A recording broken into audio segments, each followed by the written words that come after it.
Hi everyone, welcome to the Active Knowledge series, Transition, Orienteering the Lands of Succession. Today we're going to commence unpacking this journey of transition, what some would call succession. It is a topic of strategic importance to any and every closely held business, what many will call family businesses, and we'll look at that definition in a moment. It is an essential strategic capability that must be built and developed within that business. We're going to start with just 4 introductory chapters. This is the first of the 4, which will unpack this whole context of transition and give you a sense of what it actually involves. After the 4 initial introductory chapters, we're going to dig deeper into what you'll hear as the expression of the lands of transition. The first 4 topics, today is just that overview, that introduction. What is transition? What does it involve? The second one is going to look at the guiding principles of transition. What are the signposts, the guidelines you should recognize and understand and follow to achieve a successful transition? We're also then going to look at the lands. There are 6 lands which you need to work your way through as you move towards that summit, that completion of your succession plan. We're going to look at those. And the final of the 4 will be looking at the dangers. So an opening introduction for today, then we're going to look at the guiding principles, we're going to look at the 6 lands, and we're going to look at the 12 dangers which are involved in the succession journey. So that just gives you an open context we're heading to today. The topics for today are going to be, so what is a closely held business? What is a family business? Does that apply to me? What is transition? And is transition something which I should be considering and looking at? Why is it of strategic importance? And what do you mean by it's a capability I need to develop in my business? When should I start? And what is the starting point? So that's the breadth of what we're going to seek to cover today in what would be about a 25-minute presentation. So allow me to start by just looking at definitions. What is a closely held business? What is a family business? Why? Because this will give you a sense of it applies to my business, or no, it doesn't apply to my business. Family businesses come in all shapes and sizes. There is one, however, defining characteristic, and that is what I'll term as closely held. Ownership is closely held by one or more individuals. It can be a family business in the context that they all belong to one family. It could be a family business in the context that's gone over several generations and there's several families in there and it's connected. But it could also be a partnership where you have a couple of families come together and start a business and that business grows. Shares can be traded publicly. They can be on a listed stock exchange. And when you trace through the shareholding, you would find that there is a controlling interest held typically by a family group. It is therefore what I would call a family business closely held, and transition applies. It can be local, it can be national, it can be global, it can be worth only a few $100,000, it can be worth many billions of dollars, and there are family businesses closely held which apply at both ends. It could be newly born, first generation, or could have been around for many, many, many generations and passed through many generations. All of these, that context, that scope, that breadth, are what I call family businesses, and to which transition is of strategic importance and a strategic capability. And we'll talk about why. Before we get into the why, let's just talk about transition and what transition actually is. Transition is a process. It's a process which will enable the compounding of wealth from generation to generation while ensuring family unity, individual growth, and a sense of contribution. Key words: enabling, compounding of wealth, and building what is already there, across generations from one leadership team to another leadership team, while ensuring unity, individual growth, and contribution, a sense of contribution. Why are unity, growth, and contribution important? Because they will underpin the continuity of the business and the strength in the family. If they're not present, your transition process will falter, if not in this generation, in the next generation. So transition is about building wealth across generations and bringing the family together as a strong unit which support that. Let's go back now and answer that question, why is it of strategic importance? I'll just open this doorway and just begin to make a few initial comments. I believe transition is the most important journey you will undertake in your business. It will be the most significant capital transaction which you will take. It will write the history of your business and set the foundations for your legacy. Transition is an opportunity to set that history and that legacy in its foundation. It's not about rewriting it, it's about ensuring it heads in the right direction. The language of journey, and you'll see also I use the language of traveler, are apt because of the way in which you need to orienteer your way through to the summit. And you'll hear me also saying this language of orienteering. It's not new. It is a well-worn path. Many families have walked this path of transition, and there are many significant family businesses worth billions of dollars operating across many countries which have built the business through this process of transition. And they've just compounded on what had been built before, compounded on what has been built before, compounded on what has been built before.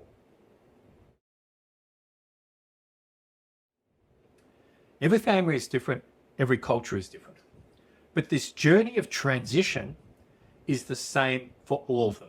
It doesn't matter whether you're thinking about selling a business, breaking the business up, closing down some areas, keeping some other areas, or just transitioning across that generational line. Transition will support those outcomes. And the language of that my family is different and my culture is different is true, but does not apply in transition because the challenges you will need to go through will be the same. So being able to learn from those which have gone before you and to take their knowledge and their experiences on board is vital. This is what this series is about. This active knowledge series is helping you to understand and to take on board their learnings and their knowledge. So why is it important? Apart from what I've just said, that context, it is about growing, maximizing, and future-proofing the capital value of your business, this compounding wealth concept. It will allow you to maintain an active involvement in the business really as long as you want, at the level you want. It will allow you to identify, grow, build, and invest in the new leadership team, which will take the business forward from you. It will ensure there's enough cash around, enough capital around for your generation, that which may be stepping away, for the new generation coming in, and for the business. It will provide for your family and all the families who are living off that business, excuse that expression. We ensure wealth is not lost as it goes to the next generations, but provides the best platform for it to be built and compounded on. It will support and underpin unity, fairness, and opportunity within your family, which are vital for that compounding of wealth. As I said, these are outcomes which can be achieved no matter what your initial objectives are: sell, retain, merge, split, whatever that may be. Strategic importance, but a strategic capability. You need to understand how to do transition. There is a skill, there is an art. May I just spend a moment and give you some of my background so you understand the perspective which I bring to transition, succession, and the way in which I look at it. Chartered accountant by profession, however, postgraduate studies, masters by research in organizational competitiveness, and a PhD in strategy. Consulting for many years, ran a consulting group for many years. During that task, during that role, became involved, actually seeded and started and led a research project on what are the success strategies, the barriers, the challenges in a family business succession process, in the context of the way I define family businesses. I was a joint chief investigator, partnered with Swinburne University, a professor out of the School of Entrepreneurship, Graduate School of Entrepreneurship. It was partially funded by the Australian Research Council, which means it was a well-structured and run research project. 56 countries, 2,500 people, and 9 languages. That was the research project. So the learnings from that, combined with my learnings from my postgraduate studies and my 40-odd years of consulting and working with family businesses, is what I'm bringing to the table and the way I'm viewing transition. It's interesting because one of the key things which came out of that research study, we asked the question, if you had your time again, what would you do? What would you do differently? And one of the resounding, most prominent messages was, if I had my time again, I would start earlier. If I had my time again, I would start earlier. So when do you start the transition process? As soon as you can. It's a strategic capability. How soon could you start it? The day you start your business. Because the way you structure your business, the skills you build in your business will impact your transition or your succession process. Often, succession is thought about at the very end of someone's business life when they begin to say, I think I need to step away from my business. At that stage, honestly, it's too late. A succession plan can be pulled together in 6 to 12 months. It requires everyone to come together and work together, but the work to build the business and the family to allow that to occur smoothly starts and should start much earlier. There's many things which can happen, which can impact the succession process, which are unexpected. Death, illness, injury, rapidly changing market conditions, complex and messy corporate structures which have been built for tax or commercial purposes, which are simply not suitable for transition and have got to be broken apart. Rushed planning at the end can diminish wealth very quickly. Family disputes, divorces, breakup of partners, either in relationships or just in the business, all of these can impact your ability to do an effective succession process. The earlier you start, the cleaner it will be.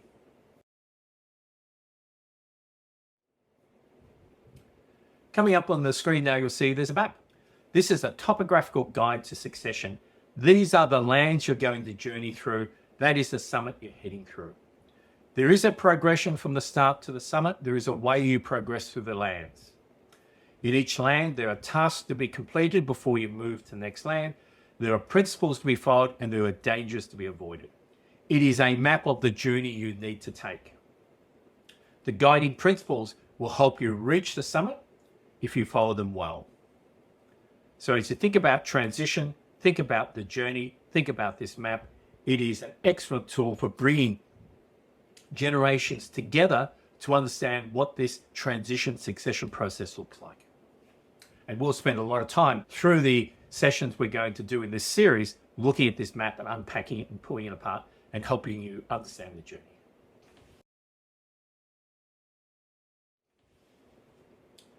The journeys of 6 lands: goals, family, legacy, wealth, business, and decisions. It starts before you enter the lands. There are 9 guiding principles which you need to recognize and follow, and there are 12 dangers which you must avoid. Think of the language of orienteering your way through the lands to the summit you're seeking to reach, the summit being the successful conclusion of your succession process. What does that journey look like? It starts with preparation, as in any journey. And just think, this is the most important capital transaction you are going to undertake in your business life. Preparation will be important. So it starts with that preparation. It then walks into the establishing the goals. What are we actually seeking to achieve in the summit? Let's try and get some clarity around that.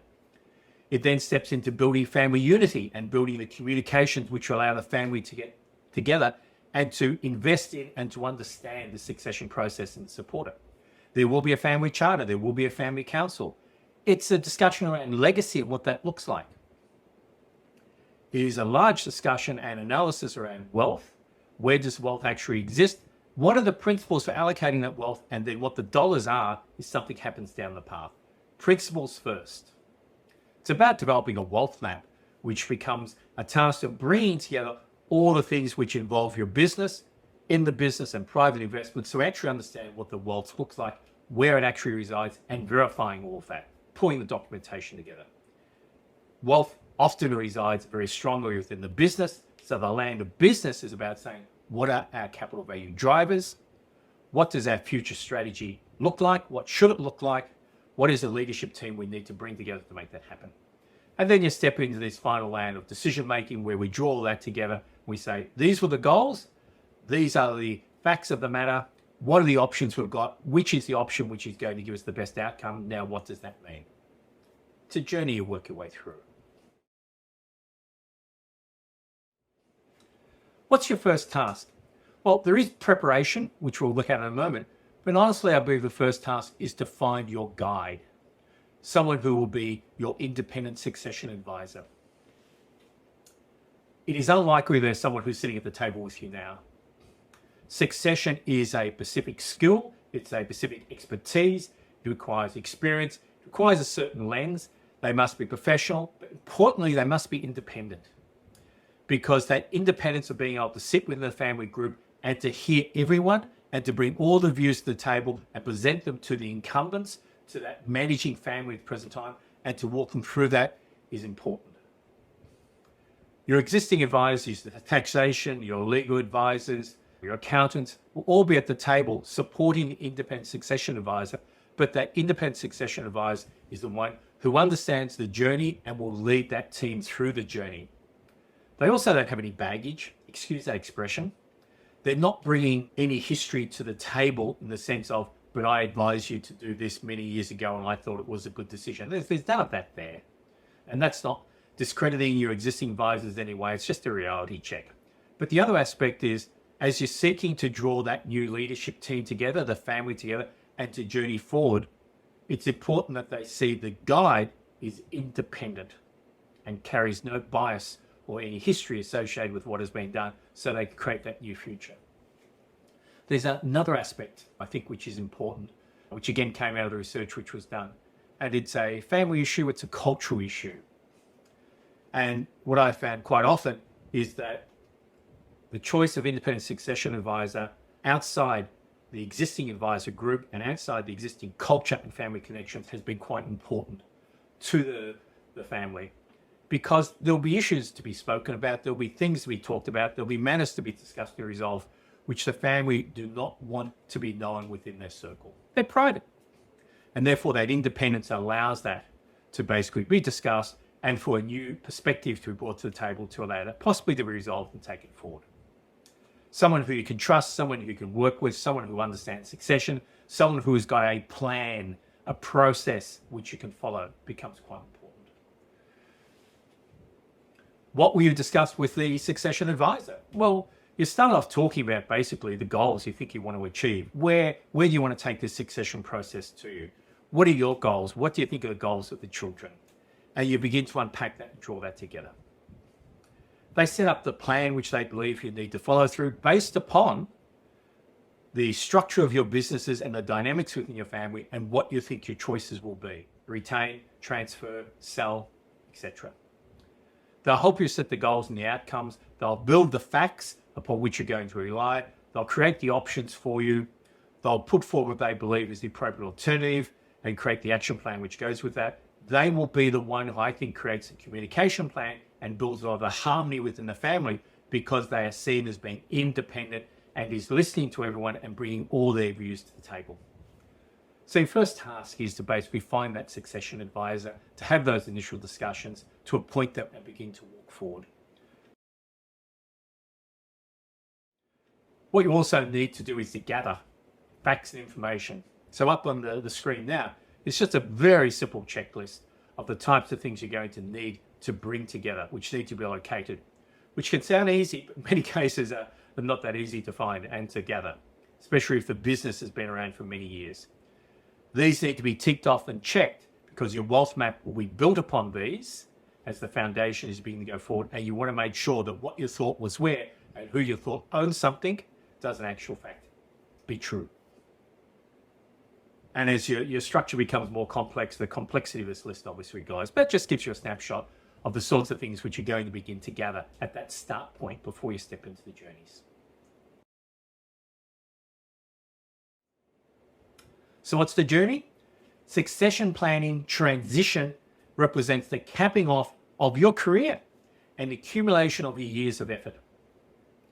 It will be influential in determining the future prosperity and well-being of yourself, your family, your business, its employees, suppliers, customers, the whole lot. You want to commit to the succession process early. You want to follow it through into its conclusion. You need to see it as a significant capital and important and strategic project to make sure the resources are put behind it and the effort is put behind it and it works. It just flows through. Often succession is something which dribbles and dies. It's something which the family knows has got to be addressed, but they never address it. It gets spoken about at annual family gatherings when people come together. Everyone promises to do something and nothing happens. And the years go by, and the impact of succession not being planned begins to drag down the value and the unity within the family. Your independent succession advisor is the person who drops in the middle of that and brings it all together and drives that process forward. Transition. It is a journey, it is a process to enable the compounding of wealth from generation to generation and ensuring unity, individual growth and contribution, which allows the family to get stronger as it goes across the generations. Strategic importance, strategic capability. You'll see coming up on the next couple of slides an email address. If you have any questions, feel free to email me. I'll do my best to respond to you as quickly as I can. You'll also see some resources coming up there which you can tap into, which will help you again dig into this journey of transition. I thank you for your time. I thank you for listening to this first of the 4 introductory presentations, and I hope to see you back at the others. Hi everyone, it's Sally here. I work with Richard. You will see coming up on these next 3 slides a URL link to purchase Richard's transition guide, which is a 200-page full-color guide in either spiral-bound printed format or a digital PDF format, or both if you wish. A URL link to the page that contains Richard's blog, a library of over 500 articles on family business succession, business strategy, leadership, growth and competitiveness, which you can access freely. And finally, there is an email address for any questions you may have. These are great resources, and I commend them to you.